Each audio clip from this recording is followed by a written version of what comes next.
A historic week for rugby in New Zealand with the first All Black to come out as gay. But how difficult is it to be gay and play a tough sport at the highest level? The English cricket team have landed in New Zealand, so we get the inside goss from someone in the know. We meet the star of the White Ferns Under-19 World Cup campaign, and the Breakers basketball team are one step closer to securing a playoff spot for the first time in 5 years. Kia ora Aotearoa, I'm Zoe George, and this is The Podium, sports news but not as you know it from Stuff. Before we crack into sport, we have to send our araha to our whānau in Tamaki Makaurau, Auckland, who are experiencing some of the worst flooding Aotearoa New Zealand has ever seen. 4 people have died, countless homes have been condemned, and major venues, including Eden Park, New Zealand's largest stadium, were completely flooded. But communities have been helping out. Boxing champion David Tua, members of the All Blacks, and men and women from the Blues Super Rugby teams also lent a hand, giving out necessities to those in need. The Blues have also started a collection drive for towels, blankets, sheets and pillows. And if you are in the position to help and live in Auckland, please drop off any donations to Blues headquarters at 32 Campbell Crescent in Epsom. Major stadium venues across the city have also been impacted by flooding. Auckland stadiums have said storm damage assessments are underway, but early indications suggest there hasn't been any significant damage to North Harbour Stadium, meaning the FIFA World Cup qualifiers will go ahead on February 17th. FIFA have also said they have a backup plan just in case. To keep up with this developing situation or to find information on where you can get help during this difficult time or where to donate, follow all our rolling coverage at stuff.co.nz. The English cricket team has arrived in New Zealand ahead of their test series against the Black Caps in Tauranga and Wellington, but are taking some time out to chill this week before starting friendly matches next week in Hamilton. So we thought, who would be great to come on and talk about the series? None other than England Test captain Ben Stokes' biggest fan, Mum Deb Stokes, joining us from Christchurch. Kia ora, Deb. Good morning. Now, I have to start by asking, do you actually like cricket? Like cricket. I love cricket. I have always loved cricket. I played a lot of cricket, indoor, outdoor. I'm well invested in. I'm a fan. Put it that way. Well, it would be a bit tough if you weren't. Yeah, true. I'd probably no option. I would have probably had to just give myself a good shake. And if I didn't love it as much as what I did, even before Ben was born, yeah. So Ben and the team are in New Zealand. Have you had a chance to see him yet? And it must be so lovely to have him back on home soil. Well, no, actually, because they flew into Auckland eventually after being stuck in Dubai just with the weather up in Auckland as it was. And then they flew straight from Auckland the next day to Queenstown. And that's where they're doing their team bonding session. Yes, and also, just chilling out and doing some training, obviously, prior to the Tauranga test. Will you be following around the teams while they're here? I'm only going to be able to go to the Wellington test. I am so very much looking forward to seeing him. So at least I'm going to get to see him, because I wasn't best pleased when the schedule came out and there was no test here in Christchurch. So you're coming up to Wellington. They're fundraising for victim support. That's fantastic. Can you tell us a bit about that? Well, I received a message from Chris Millard, who is, pretty much runs the Barmy Army, or, they do have a big team. And he just asked if I knew if I would like to nominate a local charity for the tour. And so I got back to him immediately and I said, yes, victim support, because victim support are in essence a charity, even though we are funded very well by the Ministry of Justice. And anyway, they took that on board. And while it's only a short tour, because there's only 2 tests, we're hoping that we get some good dollars in the coffers. I mean, do you ever think, what if we hadn't gone to the UK? Maybe Ben could have been the captain of New Zealand rather than England. Maybe. You never know. He obviously, before he left, his talent had been recognised not only by Canterbury schoolboys, but Canterbury cricket, but also when we lived moved to Wellington for a couple of years. He was picked up straight away with the academy in Wellington. It was always going to be his destiny, I think, to be where, well, not so much to be where he is today, but to have made an impact on the game wherever he was. Have you seen a bit of a change in him since Brendan McCullum's joined the team?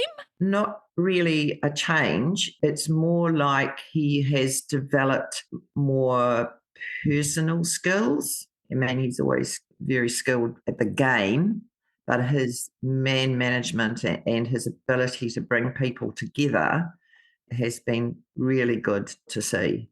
And he always had it in him, I feel, but he just needed some guidance, shall I say, to bring it all together. And obviously, Brendan and Ben get on very well. And I sort of think to myself, oh, well, they're both Kiwis. They have to get on well. But, that Kiwi connection. So, Deb, what is it about Brendan and Ben's relationship and strengthening their English team? They're both from Aotearoa. They're both made huge steps in cricket in their own careers individually.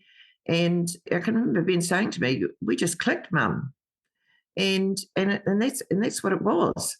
And they're singing off the same song sheet, which is the most important thing. Perception is everything in this, because you can tell what a close relationship personally and professionally that they have. And I think that has worked really, really well, and long may it last. He must, and he obviously values that New Zealand connection. He's got some tattoos that connect back to your whakapapa, is that correct? Yes, absolutely. And I can recall when we were living in Cumbria, Ben had said, I want to get a tattoo, Mum. We sat him down and I said to him, okay, so what do you want? What do you want? He said, I don't really know. And I said, well, I'm not going to give you permission to do this, Dad, and I'm not going to give you permission to do this. And you need to design something that means something to you, that reflects your heritage and how you are now living in the UK. And he did that. And so we gave him permission. And from there, he does have a lot of tattoos, but every single one of them means something to him. It's not like, he's had a star tattooed on his backside or anything like that. That was really important. And yeah, as they say, he does have a ton of ink. So I don't think he's got much room left for any more. Well, back to the cricket. Who are you going to cheer for? Oh, dear. We've always had the same approach when the Black Caps are playing England, is that we literally fence it. We will be really pleased if Ben does well, and we'll also be very pleased if the Black Caps do well. Deb, it has been an absolute delight talking to you. While we wish Ben all the very best for the series, go the Black Caps, I think. Read more from our interview with Deb Stokes on stuff.co.nz.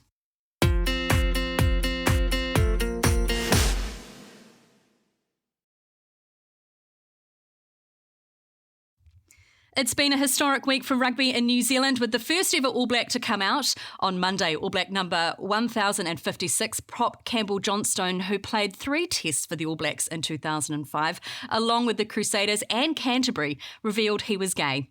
To get some insight on what it's like to come out while still playing, producer Philippa Tolley spoke to Australian rugby league player Ian Roberts in Sydney, who confirmed his sexuality nearly 30 years ago. And just a quick heads up, this interview contains some colourful language. Well, I came out on the kangaroo tour actually when we were touring UK. I was, at the time I was about 28, 29. But I will say it was the worst kept secret in rugby league that I was gay, because I was never really closeted, particularly when I was at Manly, and I went there in 1990. In fact, my partner used to be the team mascot, the big seagull. The guy running around a big stuffed seagull. That used to be my partner, and everyone knew Shane was my partner. It was also something that I never felt like I had to announce.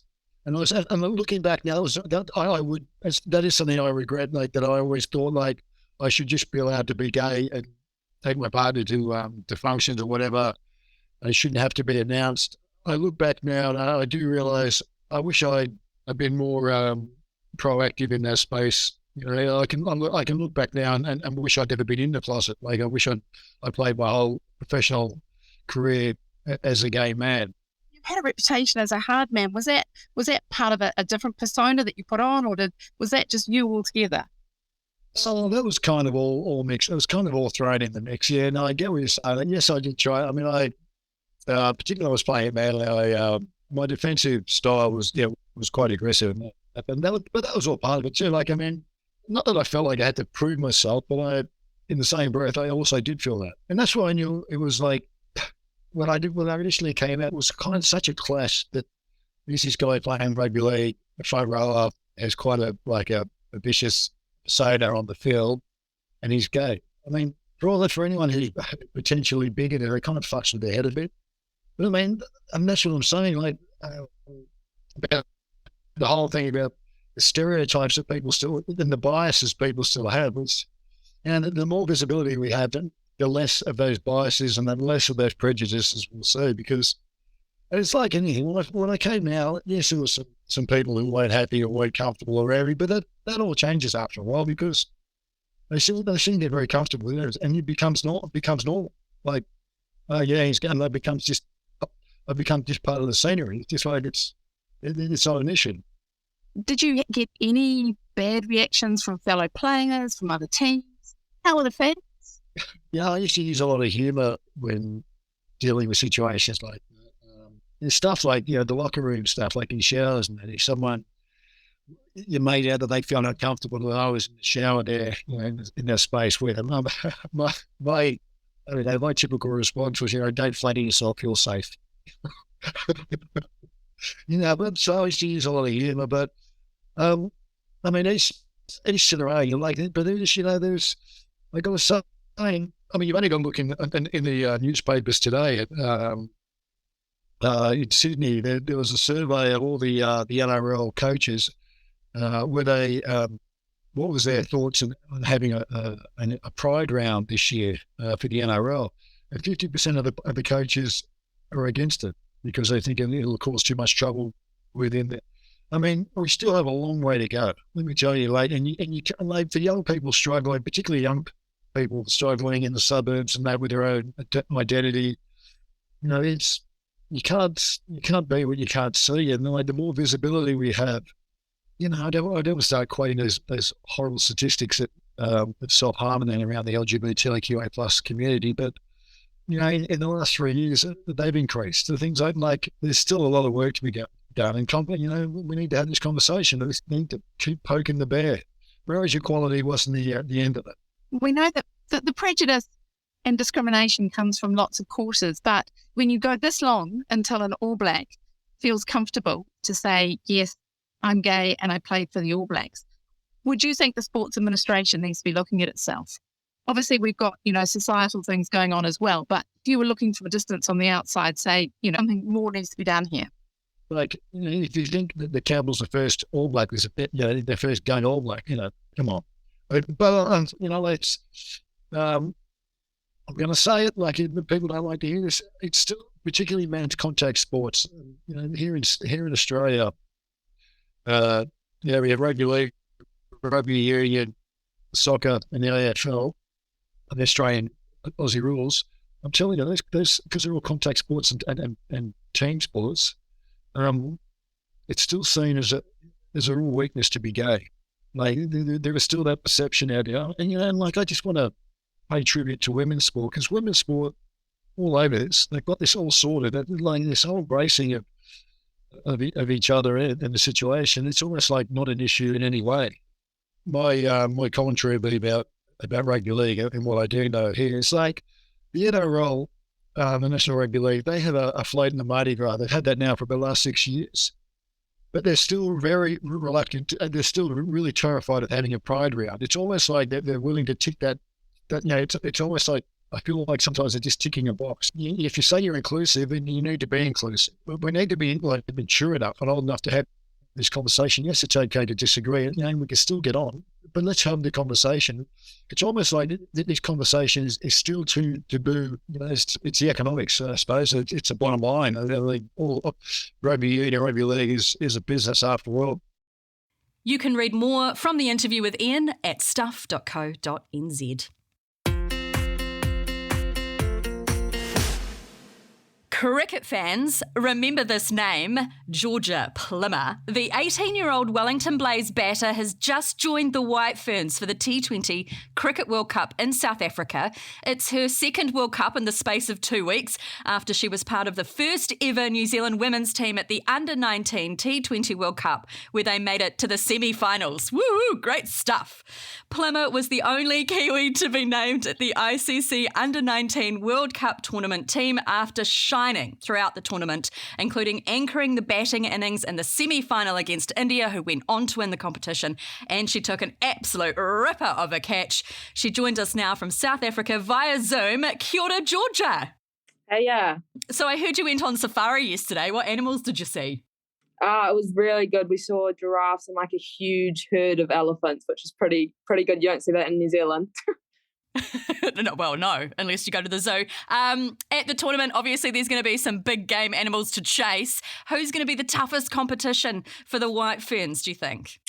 I think it's pretty hard to go past Aussie, the winners of last year, and they've just obviously been smashing it around the world, so I think they'll probably be the toughest comp. And congrats on being selected for the Under-19 tournament team. Well done. Were you surprised? Yeah, definitely. I think there were some really outstanding performers in that Under-19 World Cup, and some people that hadn't been really noticed before. So I think it was a bit of a surprise to get in, but very, very happy to be in there. Well, you played incredibly well. So, you anchored, like I said, you anchored that innings. You kind of stuck at it for the longest time at the semi-finals. But it's a bit of a step up from Under-19s to, the actual World Cup with the White Ferns. Are you ready for that step? And what are you taking with you from the Under-19s to this World Cup? Yeah, definitely. I think having that Under-19s obviously in the same country, so being able to get used to those conditions a bit, but also being able to have more of a leadership role in the Under-19 team, meaning that I could stay out there in the middle and get some game time in the middle, which I think will be good heading over into the Senior World Cup. The White Ferns' first World Cup game is against Australia on February 12th, and you can follow all the World Cup action at stuff.co.nz. In basketball, the Breakers have found form at the right time as they head into the final rounds of the regular NBL season, with second spot within reach. Stuff sport journalist Mark Hinton, kia ora. Yeah, good morning, Zoe. What's the formula for the Breakers for their away games against the Hawks on Thursday and the Brisbane Bullets on Saturday? Yeah, it's a big final round of the NBL regular season for the Kiwi club as they look to complete, Zoe, a quite remarkable turnaround. This is a team that went 5-23 last season when they spent the entire campaign on the road, as we know, in Australia because of the COVID virus. So they're sitting 16-10, heading into 2 road games to wrap up the regular season. They're at Illawarra Hawks tonight, Thursday night, late New Zealand time, 9:30 p.m, and they wrap it up in Brisbane on Saturday. 2 wins guarantees them second spot, Zoe, which would be a very important finish. Second gets you straight into the semi-finals, gets you home advantage. So a lot to play for the Breakers. 1 win out of those 2 might be enough, as their nearest rivals for second spot, the Cairns Taipans, have a tough finish in Perth on Friday night. So 2 wins to wrap it up, Zoe, and the Breakers will be sitting pretty for the NBL playoffs. Oh, can you believe it? First time in 5 years that they head into postseason. They finally have a full squad fit and available. How crucial is it as they head into these final regular NBL season games? Yeah, it's very important to have all your hands on deck, as it were, Zoe, and the Breakers do now. They've got everyone fit. Barry Brown, Isaiah Le'arthur, their last 2 injury worries, are both fit again and playing. So they've got a full squad. Dean Vickerman, the Melbourne coach and ex-Breakers, a championship-winning coach, said they're a formidable force after they beat Melbourne on at Spark last weekend. Formidable force with all hands on deck and a very, very effective defensive team. So with all those players, Zoe, it gives them depth. It gives them the rotations Coach Modi may or need. So All hands on deck. Look, they've got the best import trio in the league. They've got great Kiwi and Aussie backup. They are playing well. They're on a 3-game win streak. They've beaten the number 1 team in the league in their house recently. So everything's looking good for the Breakers. But, of course, you've got to finish the deal come the playoffs. That's when it really matters. So this is set-up time, and the big games lie ahead. Well, let's go the Breakers. Thanks so much, Mark. And that's it for this episode of The Podium. Thanks to our guests, producer Philippa Tolley and sound editor Sam Scannell. Who do you think's going to win the Cricket World Cup and the series between the Black Caps and England? Tell us at thepodium@stuff.co.nz, and don't forget to like us wherever you get your podcasts from so you never miss a new episode. Until next week, I'm Zoe George. Ka kite anō. Go well.